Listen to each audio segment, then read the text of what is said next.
Hi friends, welcome to Yoga bites. நாம இன்னைக்கு seasonal fruit பலாப்பழம் வச்சு ஒரு கேசரி செய்யலாம். அதை எப்படி செய்யறதுன்னு பார்க்கலாம் வாங்க.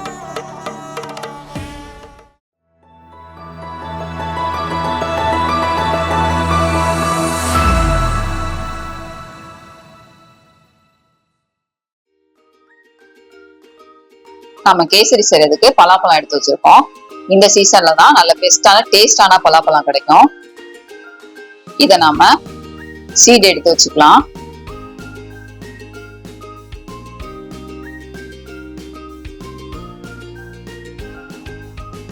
இதை நம்ம குட்டி குட்டியா கட் பண்ணி வச்சுக்கலாம்.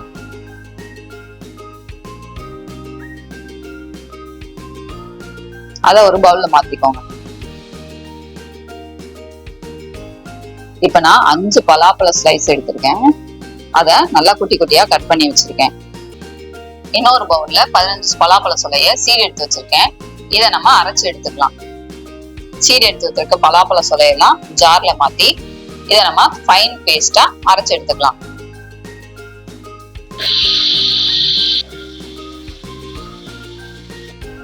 இப்ப நம்ம அரைச்ச பலாப்பழ பேஸ்ட ஒரு பவுல்ல மாத்தி வச்சுக்கலாம். கேசரி செய்யறதுக்கு ஒரு கடாய் எடுத்துக்கோங்க.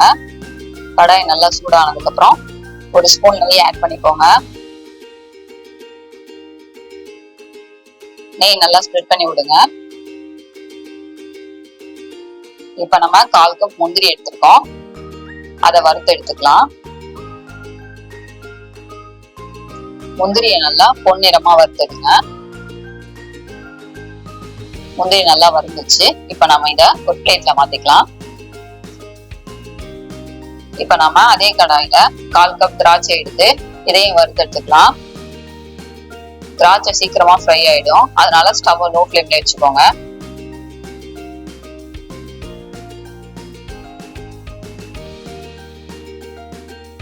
வறுத்தாச்சு. இதையும் நம்ம ஒரு பிளேட்ல மாத்திக்கலாம். இப்ப நாம அதே கடாயில 3/4 கப் ரவை எடுத்துக்கோம். இத நாம ரோஸ்ட் பண்ணி எடுத்துக்கலாம். ஸ்டவ் மீடியம் ஃப்ளேம்ல வச்சுக்கோங்க. 5 மினிட்ஸ்க்கு ரோஸ்ட் பண்ணிடுங்க. ரவை வறுக்கும் போதே நமக்கு கம கமன்னு வாசனை வரும். அந்த அளவுக்கு நம்ம ஃப்ரை பண்ணி எடுத்துக்கணும். இது நல்லா ரோஸ்ட் ஆயிடுச்சு. நாம இப்ப இதை ஒரு பவுல்ல மாத்திக்கலாம்.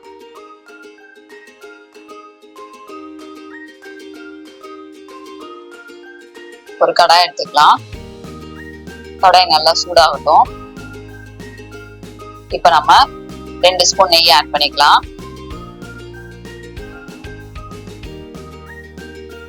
நெய் நல்லா மெல்ட் ஆகட்டும்.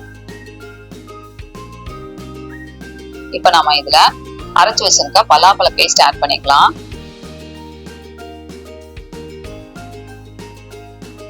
இதை நல்லா வதக்கி விடுங்க. நெய்யிலே நல்லா வதக்கி விடுங்க.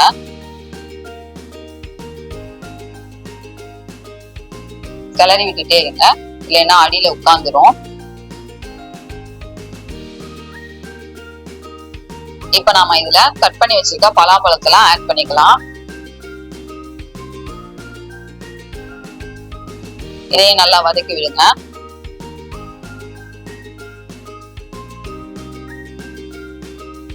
பலாப்பழத்தோட ராஸ்மல் போற அளவுக்கு வதக்கி விடுங்க.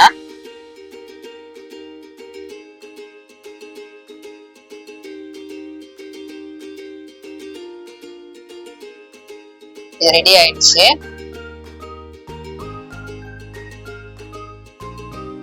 இப்ப இதுல 2 கப் தண்ணி ஆட் பண்ணிக்கலாம். 1:2 ரேஷியோக்கு.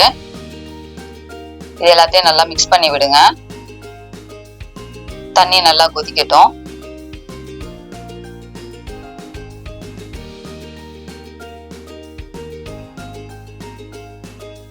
தண்ணி நல்லா கொதிச்சிருச்சு. இதை கிளறி விட்டுக்கோங்க.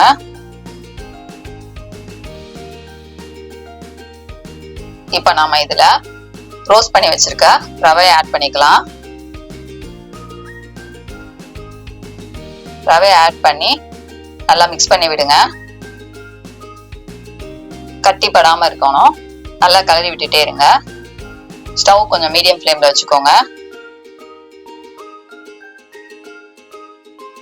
இப்ப நாம இதுல ஊற வச்சு வச்சிருக்க சாஃப்ரான் ஆட் பண்ணிக்கலாம். நம்ம சாஃப்ரான் ஆட் பண்றதுனால வேற எந்த ஃபுட் கலரும் ஆட் பண்ணிக்கல. இதை நல்லா மிக்ஸ் பண்ணி விடுங்க.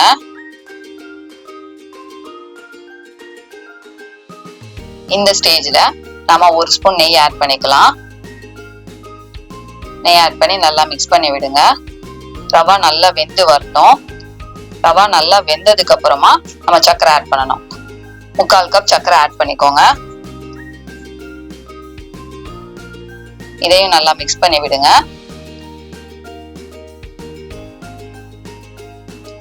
இதுல ஒரு பிஞ்ச் ஏலக்காய் தூள் ஆட் பண்ணிக்கலாம். நல்லா கிளறி விடுங்க.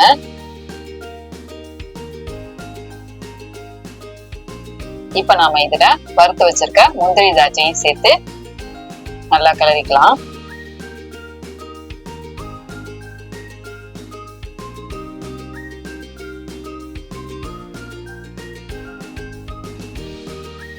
லாஸ்டா 1 ஸ்பூன் நெய் ஆட் பண்ணிக்கோங்க.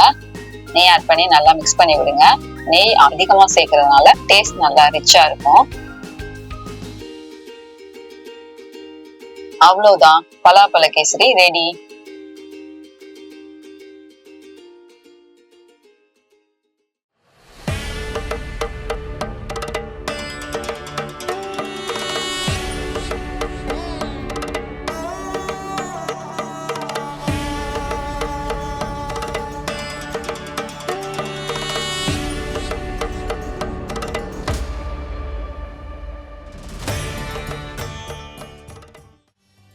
Thank you for watching this video.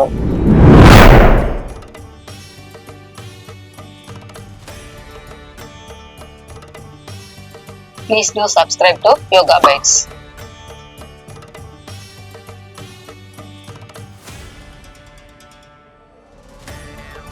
இது ரொம்ப ஈஸியான ரெசிபி. இந்த ரெசிபி ட்ரை பண்ணி பார்த்துட்டு எப்படி இருக்குன்னு கமெண்ட்ல சொல்லுங்க. லைக் பண்ணுங்க, ஷேர் பண்ணுங்க, சப்ஸ்கிரைப் பண்ணுங்க.